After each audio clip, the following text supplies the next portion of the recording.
In this video, I'm gonna tell you 5 reasons why this amp is my perfect amp right now. Coming up.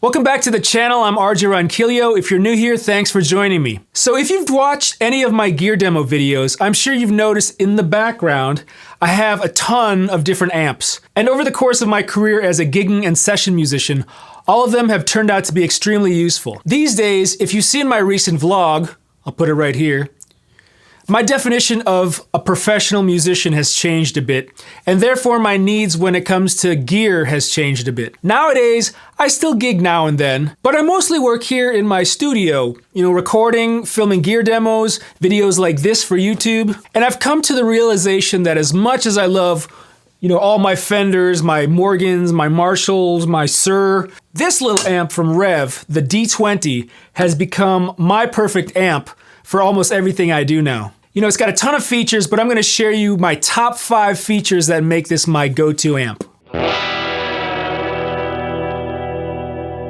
All right, so number 1, this is the perfect pedal platform amp. For many of us guitar players and tone seekers, nothing beats the sound and feel of a guitar plugged directly into an overdriven amp. But these days, I feel more and more of us, me included, are getting more obsessed with pedals, and that's understandable. There's a ton of great pedal manufacturers out there, so many flavors of tone, if you will. It's almost mind-boggling. And it's a lot cheaper to buy a couple pedals versus a couple amps to get a variety of tones. And in recent years, there have been more and more companies making these amp-in-a-box type pedals. That is, pedals that emulate the tone stack, the saturation characteristics of the preamp and power amp being pushed. And these types of pedals, these amp-in-a-box pedals, work best with a pedal platform amp like this one. I do a lot of pedal demos as well as sessions that call for a wide range of tones from 50s rockabilly to high gain, metal, shredding. And to get those tones, it's easier and faster for me to use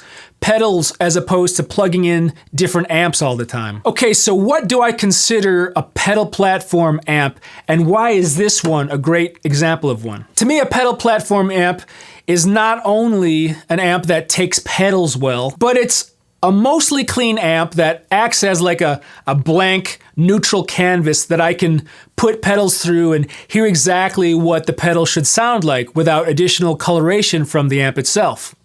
And I feel like I can get that really easy with this, just by starting all the knobs, all the EQ knobs at noon, and I'll keep the gain knob down here really low, like 9 o'clock, so kind of like 3 out of 10. So this is how I have the amp set as my clean sound, or the basis of my pedal platform start. And even with these high output humbuckers,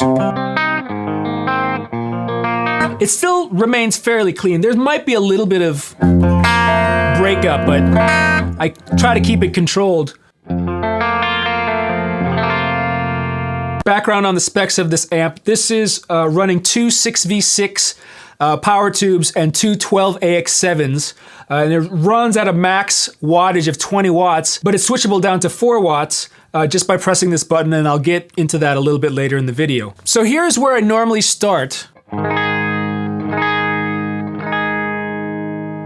So on my pedal board right now, I've got a couple amp-in-a-box pedals. I'm using LPD 87, which kind of mimics like an 80s Marshall JCM 800 tone, kind of got that 80s metal sound. And then I've got the Revv G3, which is, there's a G2, there's a G3, there's a G4. It's kind of like right in the middle of their, I'd say, medium to high gain area. And then I've got this Falcon Overdrive from Crazy Tube Circuits, which kind of, to me, mimics a 50s Fender Tweed Deluxe type of sound. And all of these amp-in-a-box pedals will work perfectly with this starting clean tone. So let's try out the LPD 87. So here's my clean tone. And I'll switch on the 87.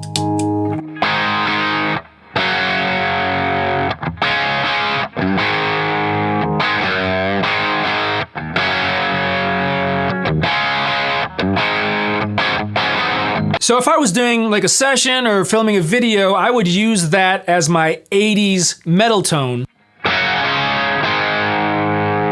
Now moving on to a little bit more gain, we've got the Revv G3. So let me click it on.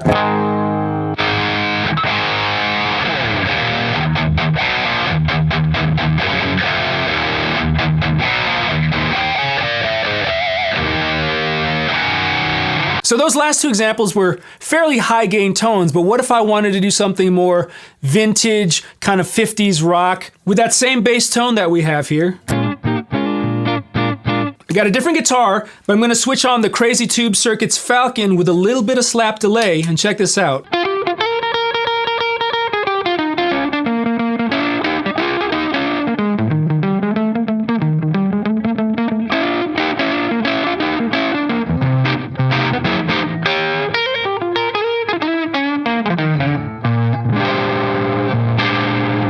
So as you can see, I can get a wide variety of tones without changing my amp and just using these amp-in-a-box type pedals to quickly access this range of vibes and like time periods, if you will. Now the cool thing about this amp is you don't always have to stick with that clean pedal platform thing. There is actually enough gain to get some preamp tube overdrive out of the amp, which I like to hit further with certain overdrives and boost pedals. So check this out. So here's our starting clean tone. If I pull the gain knob, it gives it a little bit of a boost. Hear that? And then from there, I can actually turn it up and get some nice crunch.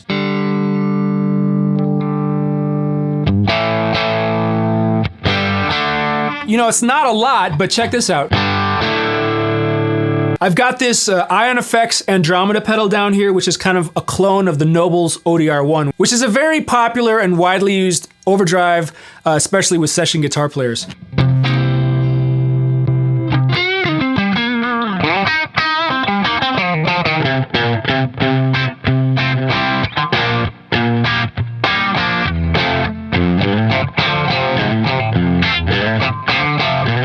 There's also another way to get some more added drive through the 2 Notes Torpedo remote software, which I'll talk about next.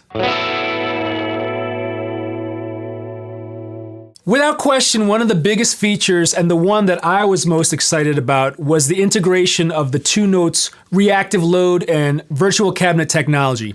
So if you're not familiar with 2 Notes stuff, they're known for their cabinet simulation devices that allow you to use your amps without a speaker and record direct or go straight into the mixing board on a gig. Over the many years of recording guitars at home, I've had studio setups in different apartments, guest houses, basements, and I've mic'd amps, I've mic'd them in ISO booths, owned ISO cabs, but I found for what I do, going direct with a speaker simulator works best and is the most convenient for me. Back in the day, I started with a Palmer PGA4 for most of my early demo vids, and most recently I've been using the 2 Notes Torpedo Live. Tons of features, tons of virtual cabs to choose from, tons of virtual mic combinations. So the fact that that's built into this amp is awesome as well as super convenient. The amp and the speaker simulation features really come alive through the Torpedo remote software. So let's take a closer look. All right, so this is what the Torpedo remote looks like. Now there's a ton of features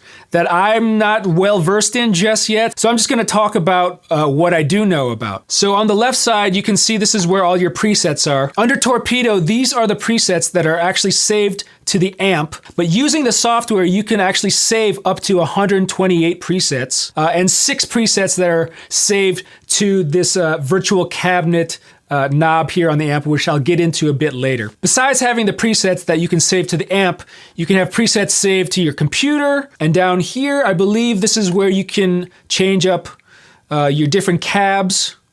You can select from a 112, 115, 210, 212, 410, 412, or a mix of them. They even have bass cabs if you want to use bass. You've got this kind of virtual rack here. And the first thing on the rack is this power amp module. So earlier on I was talking about how you can get an extra level of gain through the software. So if I set my gain knob pulled out and I'm at probably around noon, it gives me a decent crunch, right? But in the software we have this power amp feature which mimics the output stage of different tube-driven amps. Like, for instance, here's a modeled EL34 output. Here's what the amp sounds like before I switch on the power amp modeling. Now I'll switch it on.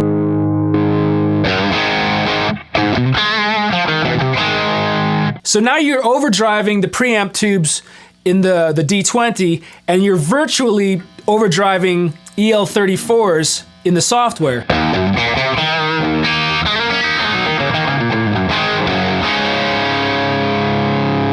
And you've got a couple to choose from here. You've got 6L6s like a Fender. Let's try to hear the difference.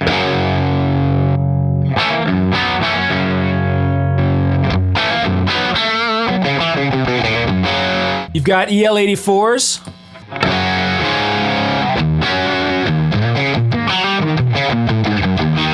KT88s. It's a little bit creamier.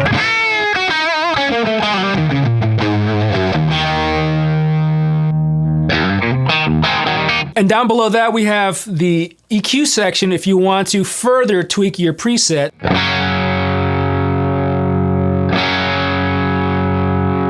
Cut some bass.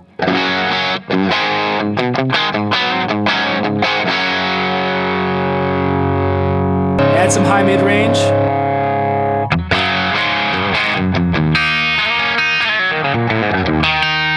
And then below that you have your reverb, which models different rooms. So you've got Studio A, Studio B, basement, loft, 2 different halls, crypt, ooh, and cathedral. So let's see what Studio A sounds like.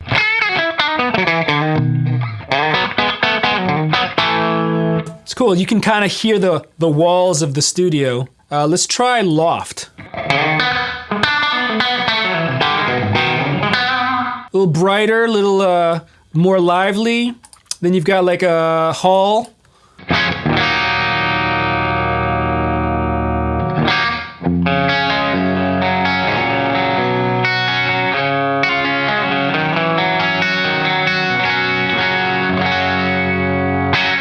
And then down here at the bottom is where your mixer is. This is actually where you can change what type of mics you want to use. You've got something like a large diaphragm condenser like a U87.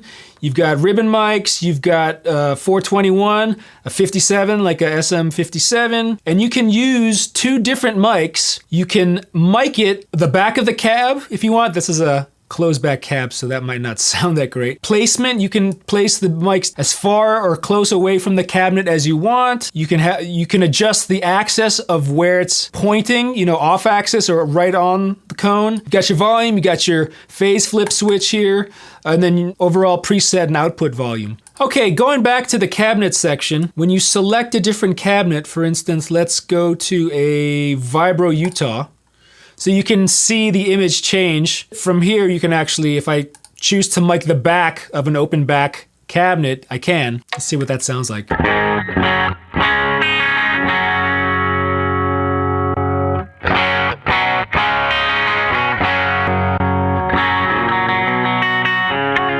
So as you can see, there's a ton of cool features in this Torpedo remote software. Now, as cool as the software is, you don't have to rely on it in order to use the amp. In my studio, it's not a big deal since I have it all hooked up to my computer already and I can open it up from here. But if I wanted to take this amp to a friend's studio or even a gig, and I didn't want to take a laptop with me, Revv still makes it possible, and I'm going to show you how.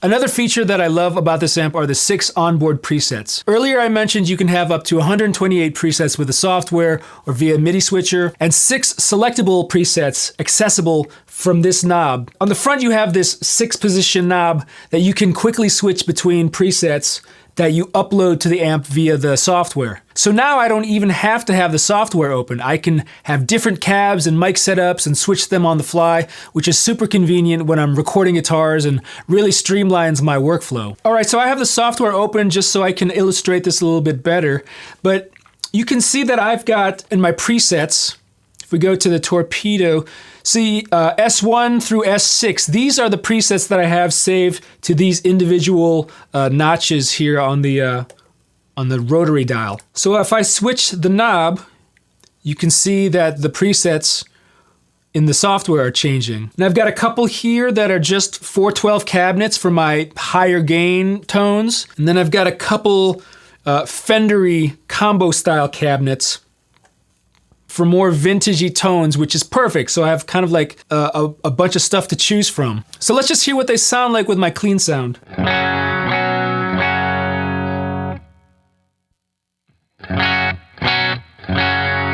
That's a little bit brighter, which is cool because when I'm doing something high gain and I want to double track it and add a second part, so I can have kind of two different tone stacks, one darker, one brighter, and so when you combine them together, it sounds really rich.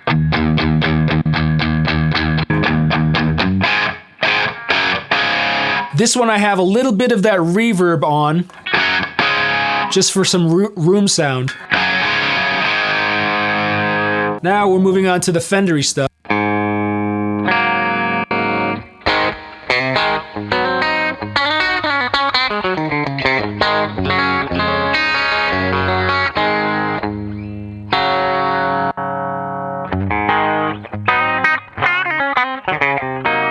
So if I flip on an overdrive pedal like the Andromeda,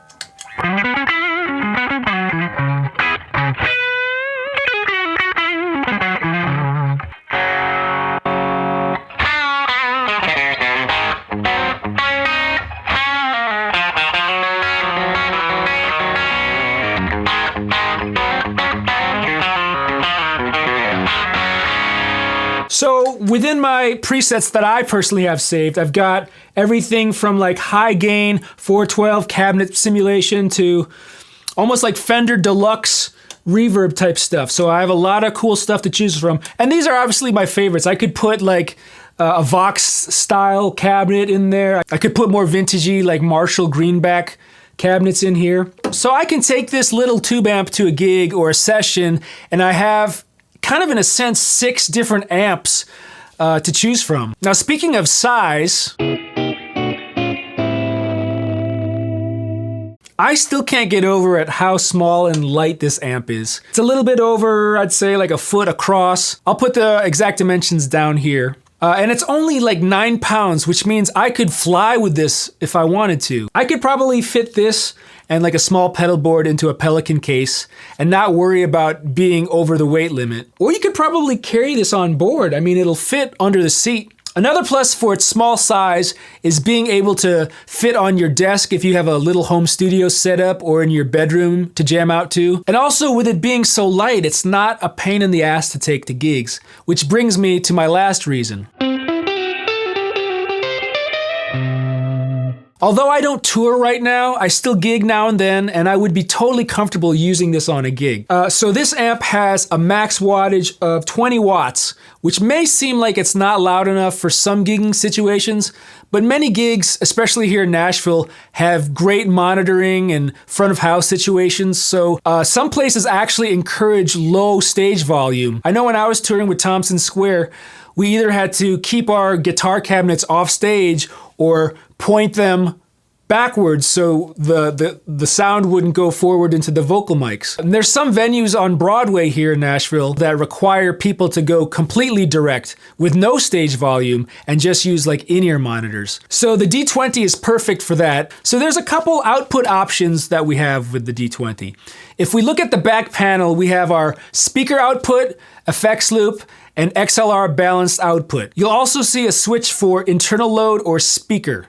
So in any given gigging situation, I have the option to use a speaker cabinet and or the direct output straight to the mixing board. So I can use it like a traditional amp with a speaker cabinet and mic it if I want. This is what it sounds like going through this 212 cabinet.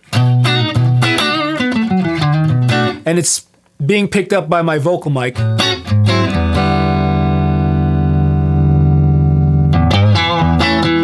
It's pretty loud.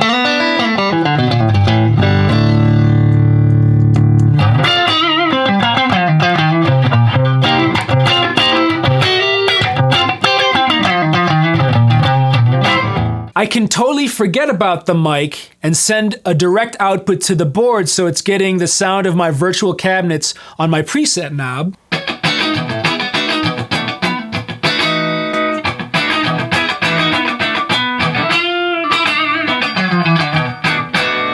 Or if I don't want to use a cab at all and go completely direct, I just switch the button on the back to internal load and just use the virtual cabinets if I'm in an in-ear monitor situation. So it's just like the studio.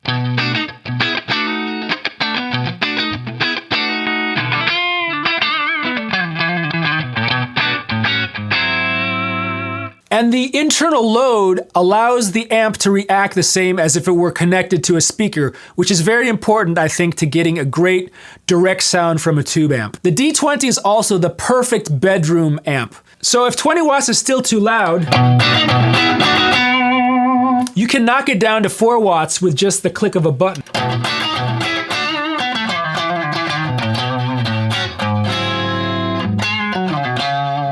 And if that's still too loud, there's a headphone jack right in the front. All right, guys, those are my top 5 reasons why I dig the Revv D20 amp. Thanks again for watching. If you enjoyed that video, click that thumbs up, leave me a message down in the comments, share it with your friends, family, your one friend that actually bought a Firebird X. And if you'd like to see more videos like this, gear demos, tutorials, tour vlogs, click that subscribe button. Thank you so much for tuning in, and I'll see you in the next video.